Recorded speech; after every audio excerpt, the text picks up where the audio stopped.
ಸ್ನೇಹಿತರೆ, ಇಂದು ನಾನು ನಿಮಗೆ ಒಂದು ವಿಶಿಷ್ಟಕರವಾದಂಥ ಮಂತ್ರ ತಗೊಂಡು ಬಂದಿದ್ದೀನಿ. ಇದು ಹೇಗೆ ಏನು ನಾನು ತಿಳಿಸ್ಕೊಡ್ತೀನಿ. ಅದಕ್ಕೂ ಮುಂಚೆ ನನ್ನ ಚಾನಲನ್ನು ಸಬ್ಸ್ಕ್ರೈಬ್ ಮಾಡಿಲ್ಲ ಅಂದರೆ ಸಬ್ಸ್ಕ್ರೈಬ್ ಮಾಡಿ, ಲೈಕ್ ಮಾಡಿ, ಶೇರ್ ಮಾಡಿ, ಹಾಗೆ ಬೆಲ್ ಐಕಾನ್ ಬಟನ್ ಪ್ರೆಸ್ ಮಾಡೋದನ್ನ ಮರಿಬೇಡಿ. ಹೇಗೆ ಅಂದರೆ ಮುಂದೆ ನಾನೇನು ವೀಡಿಯೋಸ್ ಬಿಡ್ತೀನೋ ಅದು ಎಲ್ಲರಿಗಿಂತ ಮುಂಚೆ ನಿಮಗೆ ಬಂದು ಸೇರುತ್ತೆ. ಸ್ನೇಹಿತರೆ, ಮೊದಲನೆಯದಾಗಿ ಯಾರು ನಿಮ್ಮ ಪ್ರೀತಿಯನ್ನು ಬೇಡ, ನಾವಲ್ಲ ಅಂತ ಹೇಳಿ ನಿಮ್ಮಿಂದ ದೂರ ಆಗಿರ್ತಾರೋ, ಅಥವಾ ನೀವೆಷ್ಟೇ ಫೋನ್ ಮಾಡಿದ್ರು ನಿಮಗೆ ರೆಸ್ಪಾನ್ಸ್ ಮಾಡದೆ ನೀವು ಫೋನ್ ಮಾಡಿರೋ ಟಾರ್ಚರ್ ಕೊಡ್ತಾರಪ್ಪ ಅಂತ ಬ್ಲ್ಯಾಕ್ ಲಿಸ್ಟ್ ಹಾಕಿಟ್ಟಿದ್ರೆ, ಅಂದರೆ ನೀವು ಪ್ರೀತಿಯಿಂದ ಫೋನ್ ಮಾಡೋದು ಅವರಿಗೆ ಟಾರ್ಚರ್ ಅಂತ ಅನಿಸ್ಕೊಂಡು ಏನಾದರೂ ನಿಮ್ಮಿಂದ ದೂರ ಆಗಿದ್ದರೆ, ಅಥವಾ ತುಂಬ ನಿಮ್ಮ ಜೊತೆಯಲ್ಲೇ ಇದ್ದು ನಿಮ್ಮಿಂದ ತುಂಬ ದೂರ ಹೋಗಿದರೆ, ಅವರು ಎಲ್ಲೇ ಇರ್ಲಕ್ಕ ತಲೆ ಕೆಡಿಸ್ಕೋಬೇಡಿ. ಸೋಮವಾರದ ದಿನ ಇದು ಒಂದು ಕ್ರಿಯೆ ಏನಾದರೂ ನೀವು ಮಾಡಿಬಿಟ್ರೆ, ಕಣ್ಣು ಮುಚ್ಚಿ ನಾ ಕೊಡೋ ಮಂತ್ರ ನೀವು ಕರೆಕ್ಟಾಗಿ ಪಠನೆ ಮಾಡಿದ್ದೆ ಆದಲ್ಲಿ ಅವರಾಗಿ ಅವರೇ ನಿಮಗೆ ಫೋನ್ ಮಾಡ್ತಾರೆ.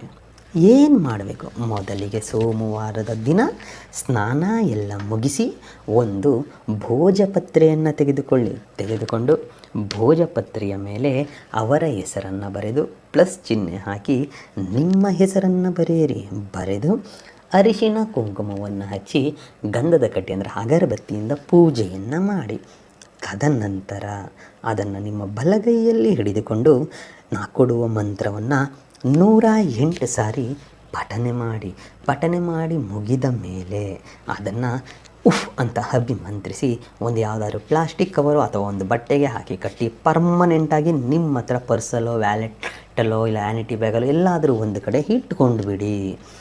ಯಾವಾಗ ಅವರು ನಿಮ್ಮ ಮುಂದೆ ಬರ್ತಾರೋ ಅಥವಾ ಅವರು ಯಾವಾಗ ನಿಮಗೆ ನೆನಪಾಗ್ತಾರೋ ಆ ಸಮಯದಲ್ಲಿ ಅದೇ ಮಂತ್ರವನ್ನು ಕಣ್ಣು ಮುಚ್ಚಿ ಕೇವಲ 3 ಬಾರಿ ಪಠನೆ ಮಾಡಿ, ತದನಂತರ ಕಣ್ಣನ್ನು ಬಿಟ್ಟು ನಿಮ್ಮ ಕೆಲಸವನ್ನು ನೀವು ಮಾಡಿಕೊಳ್ಳಿ. ಅದು ಮಾಡಿದ್ದೇ ಆದಲ್ಲಿ ಅವರ ಕಡೆಯಿಂದ ಖುದ್ದು ನಿಮಗೆ ಫೋನ್ ಬರುತ್ತೆ, ಮೆಸೇಜ್ ಬರುತ್ತೆ. ಮೊದಲು ನಿಮ್ಮನ್ನು ಎಷ್ಟು ಅಂದರೆ ನೀವು ಅವರನ್ನು ಎಷ್ಟು ಪ್ರೀತಿ ಮಾಡ್ತಿದ್ರೋ ಅದರ ಡಬ್ಬಲ್ ಅವರು ನಿಮಗೆ ಇಂಪಾರ್ಟೆನ್ಸ್ ಕೊಡೋಕ್ಕೆ ಸ್ಟಾರ್ಟ್ ಮಾಡ್ತಾರೆ, ನಿಮ್ಮನ್ನು ಪ್ರೀತಿ ಮಾಡ್ತಾರೆ. ನೀವು ಎಲ್ಲಿ ಹೋಗ್ತೀರ ಅಲ್ಲಿ ನಿಮ್ಮನ್ನು ಹುಡುಕಿಕೊಂಡು ಬರ್ತಾರೆ. ಅದಕ್ಕೆ ಮಂತ್ರ ಹೀಗಿದೆ: ಓಂ ಭಗವತೆ ವಶ್ಯಂ ಕಾಯಂ ಕ್ರಿಯೆ ಹಮ್ಮುಖಿ ಮಂ ಇಚ್ಛಾ ಫಟ್ ಸ್ವಾಹ.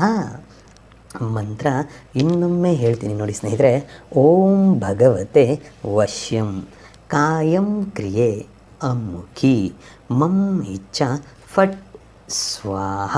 ಈ ರೀತಿಯಾಗಿ ಅಮ್ಮುಖಿ ಅನ್ನೋ ಜಾಗದಲ್ಲಿ ಅವರ ಹೆಸರನ್ನು ಸೇರಿಸಿಕೊಳ್ತಾ ಈ ಕ್ರಿಯೆಯನ್ನು ನೀವು ಮಾಡಿದ್ದೆ ಆದಲ್ಲಿ ಖಂಡಿತ ನಿಮಗೆ ರಿಸಲ್ಟ್ ಸಿಗುತ್ತೆ.